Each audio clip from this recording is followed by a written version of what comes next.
Ibu bapak, saudara-saudariku yang dikasihi oleh Tuhan, Shalom. Selamat berjumpa kembali dalam Renungan Harian Katolik Paroki Tomang, Jakarta. Hari ini hari Sabtu, tanggal 10 Februari tahun 2024. Tema renungan kita hari ini adalah tidak ada yang mustahil bagi Allah. Ibu bapak, saudara-saudariku yang dikasihi oleh Tuhan, kebetulan hari ini di seluruh dunia mereka yang keturunan Tionghoa merayakan Hari Raya Imlek atau Tahun Baru Tionghoa atau Tahun Baru Cina. Oleh karena itu, sebelum memulai renungan hari ini, saya mau mengucapkan terlebih dahulu kepada Bapak Ibu, saudara-saudari yang merayakan Hari Raya Imlek, selamat Tahun Baru Imlek, selamat Hari Raya Imlek. Semoga tahun baru ini, tahun yang baru ini sungguh-sungguh membawa berkat dan rahmat yang baik, yang indah bagi Anda semua, juga bagi kita semua, karena saya rasa nilai-nilai Imlek ini bukan universal, jadi bukan hanya berlaku untuk mereka yang keturunan Tionghoa, tetapi nilai-nilainya sungguh relevan untuk semua orang, karena inti dari Imlek adalah syukur, bersyukur atas rahmat dan berkat Tuhan yang sudah diterima. Ibu bapak, saudara-saudariku yang dikasihi oleh Tuhan, berbicara tentang Imlek, maka karena saya pernah 6 tahun tinggal di Tiongkok, harus saya akui bahwa kesan dalam merayakan Imlek itu kalau dibandingkan antara di Tiongkok dengan di Indonesia, itu kesannya itu lebih kuat di Tiongkok, Jadi hari raya Imlek itu di Tiongkok itu bagi saya itu rasanya lebih berkesan, kesannya lebih kuat daripada ketika merayakan di Indonesia, Mengapa? Karena kita harus tahu tujuan bangsa Tiongkok merayakan Imlek ini untuk apa, Jadi Imlek ini sebenarnya adalah hari raya untuk merayakan akhir musim dingin, dan sekaligus awal musim semi. Di Indonesia itu tidak ada musim dingin, Jadi di Indonesia ini adanya musim kemarau dan musim hujan, Jadi bedanya hanya selama 6 bulan panas terus, selama 6 bulan banyak hujan. Tetapi temperatur atau suhu itu rata-rata, jadi suhunya tetap sama, antara 20 derajat sampai 30 derajat. Jadi temperatur tidak berubah, hanya bedanya selama 6 bulan sering hujan, selama 6 bulan tidak ada hujan, hanya itu saja. Maka perayaan Imlek ini kalau di Indonesia tidak terlalu kesannya tidak terlalu kuat, karena tujuan Imlek ini adalah merayakan akhir musim dingin dan awal musim semi. Tetapi kalau di Tiongkok itu sangat terasa, kesannya sangat terasa, karena pengalaman saya di Beijing itu saya pernah mengalami suhu yang begitu dingin, ketika musim dingin itu suhu itu bisa mencapai minus 20 derajat, jadi dingin sekali. Maka musim dingin itu sungguh-sungguh masa-masa yang sangat tidak enak, Jadi kemanapun kita pergi selalu diselimuti oleh rasa dingin, bahkan kebekuan, di mana-mana es, sungai-sungai menjadi es, danau-danau menjadi es, di mana-mana es dan salju, Mungkin bagi kita yang tidak pernah melihat salju, itu pemandangan yang menyenangkan, tetapi bagi bangsa Tiongkok, yang kalau musim dingin terus melihat salju, itu malah pemandangan yang membosankan, dan sungguh bisa dibilang sangat menderita karena dinginnya luar biasa, minus 20 derajat. Maka bagi bangsa Tiongkok, di Tiongkok sana, Imlek itu adalah hari raya yang sangat ditunggu-tunggu, ya, sangat dinanti-nanti, ya. Karena memang semua orang berharap musim dingin ini bisa cepat berlalu, ya, karena dinginnya itu luar biasa. Maka di Tiongkok itu Imlek itu dirayakan dengan penuh kegembiraan, sukacita yang tak terkira, ya, dan kesannya itu sangat mendalam daripada di Indonesia ini, ya, yang tidak ada musim dingin, ya. Dan berbicara tentang musim dingin, ini sangat berkaitan erat dengan perkembangan misi Katolik di Tiongkok, ya.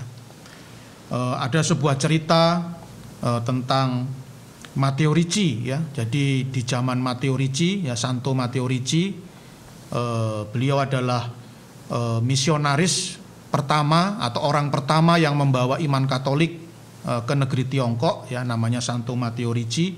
Dia hidup di abad ke-17, itu di zaman Kaisar Wanli dari dinasti Ming, ya.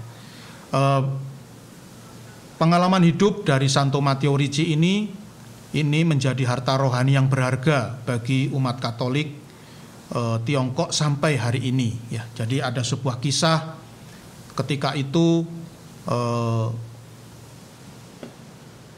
iklimnya atau cuacanya itu ada waktu musim dingin, ya. Jadi pada waktu itu ada musimnya musim dingin, ya, dingin sekali.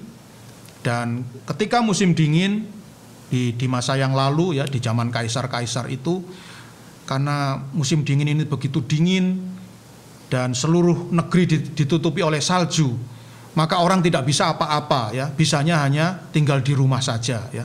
Tidak mungkin mau bertani, ya, karena semua tanah itu ditutupi oleh salju. Maka biasanya pada musim dingin itu pasti ada jutaan orang yang mati kelaparan, ya, di masa lalu, ya, di zaman kaisar-kaisar itu musim dingin itu pasti ada orang yang mati kelaparan.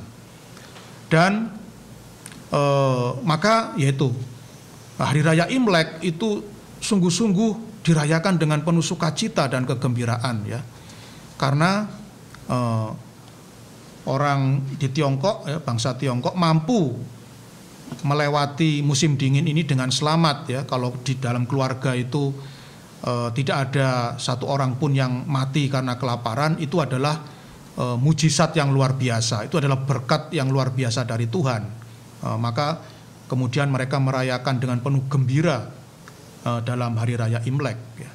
Dan di zaman Matteo Ricci ini, ya, ketika dia datang dan dia merasakan sendiri betapa mengerikannya musim dingin ini, maka dia pun meminta kepada umat Katolik untuk mau membagikan tepung terigu yang mereka miliki kepada orang-orang yang kelaparan, ya. Jadi bangsa Tiongkok ini makannya gandum, ya, bukan beras, ya. Mereka makan roti yang terbuat dari tepung terigu.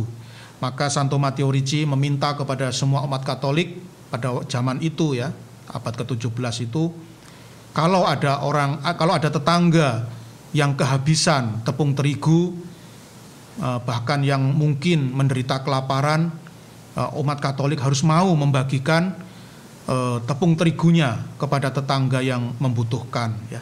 Nah, tentu saja di awal-awal itu umat Santo Matteo Ricci ini, ya, banyak yang protes, ya. Mereka protes, ya, mereka bertanya kepada Santo Matteo Ricci, bagaimana mungkin kami bisa berbagi tepung terigu kepada tetangga kami, sementara kami sendiri juga pasti akan kesulitan di musim dingin. Kami sendiri pasti akan kekurangan tepung terigu di musim dingin. Kami pasti akan was-was, khawatir apakah keluarga kami bisa mendapatkan tepung terigu yang cukup, ya, untuk melewati musim dingin. Bagaimana mungkin Anda menyuruh kami berbagi kepada tetangga yang membutuhkan, sementara kami sendiri kekurangan? Maka Santo Matteo Ricci pun kemudian memberi nasihat kepada umatnya Jangan khawatir ya. Kalau ada tetangga yang meminta tepung terigu kalian, berikanlah dengan rela. Dan setelah itu berdoalah, serahkanlah hidupmu kepada Tuhan ya. Tuhan pasti akan memperhatikan kebaikan hati kalian. Tuhan pasti akan melihat kebaikan hati kalian kepada sesama ya. Dan Dia tidak akan tinggal diam ya. Lakukanlah itu, bagikan tepung terigu kalian kepada tetangga yang membutuhkan dengan ikhlas. Berdoalah sungguh-sungguh, Tuhan pasti akan campur tangan dalam hidup kalian. Dia tidak akan mungkin membiarkan kalian kelaparan. Dan luar biasa ibu bapak saudara-saudariku yang dikasihi oleh Tuhan, bahkan ya, di tahun-tahun berikutnya, bahkan setelah Santo Matteo Ricci ini meninggal, wafat ya, mujizat terus terjadi ya. Jadi menurut pengakuan umat Katolik di masa lalu itu, meskipun ya mereka berbagi tepung terigu kepada tetangga yang membutuhkan, mereka tidak pernah kekurangan ya. Jadi mereka setiap keluarga Katolik itu mampu melewati musim dingin dengan selamat. Tidak ada yang mati kelaparan ya, meskipun mereka berbagi tepung terigu kepada tetangganya ya. Dan mujizat ini terus terjadi selama ratusan tahun ya, bahkan sampai hari ini ya. Maka sampai hari ini umat Katolik di Tiongkok itu terkenal sebagai kelompok orang yang murah hati ya. Sehingga kalau seandainya di Tiongkok hari ini ada orang yang membutuhkan tepung terigu, karena kehabisan tepung terigu, datanglah ke rumah orang Katolik ya. Pasti umat Katolik itu tidak akan ragu-ragu untuk membagikan tepung terigunya kepada tetangga yang membutuhkan ya.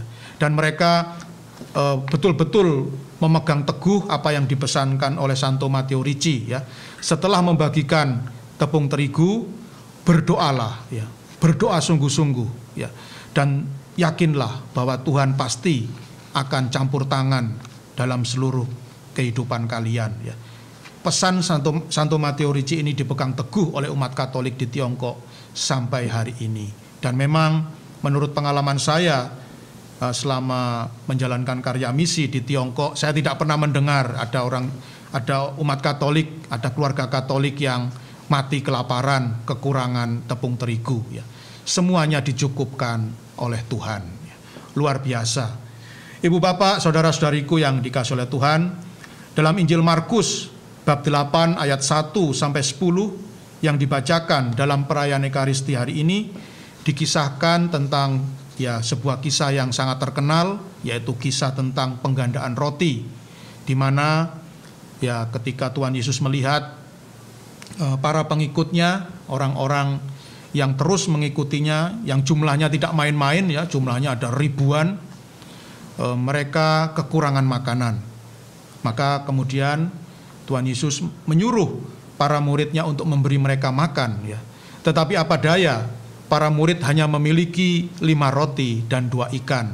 Secara logika tentu 5 roti dan 2 ikan ini tidak cukup untuk memberi makan ribuan orang itu ya. Tetapi apa yang terjadi ketika 5 roti dan 2 ikan ini ada di tangan Yesus, lalu Tuhan Yesus mendoakannya dan memberkatinya, maka mujizat pun terjadi. 5 roti dan 2 ikan bisa untuk memberi makan ribuan orang ya. Bahkan dikisahkan bahwa masih sisa 12 bakul ya, luar biasa ya. Itu berarti bahwa ribuan orang itu sudah makan sampai kenyang ya, sehingga ya tersisa 12 bakul. Terjadi mujizat yang luar biasa karena iman dan doa. Ibu bapak saudara-saudariku yang dikasihi oleh Tuhan, Injil hari ini sungguh-sungguh memberi kesaksian kepada kita bahwa Allah mampu membuat apa saja yang menurut perhitungan manusiawi tidak mungkin terjadi. 5 roti dan 2 ikan cukup, bahkan berlebihan untuk memberi makan ribuan orang. Oleh karena itu, sesungguhnya sabda Tuhan menjadi jaminan bagi kita bahwa selama diri kita tidak fokus pada diri sendiri dan mau memiliki hati untuk sesama yang menderita, maka tidak akan pernah terjadi kekurangan di dalam hidup kita. Allah pasti akan turut campur untuk menopang kehidupan kita semua. Ibu bapak, saudara-saudariku yang dikasihi oleh Tuhan, sesuai kesaksian Injil hari ini, marilah jangan pernah takut untuk kekurangan karena berbagi cinta. Karena cinta yang kita bagikan pasti akan dikembalikan oleh Allah dalam jumlah yang jauh berkelimpahan.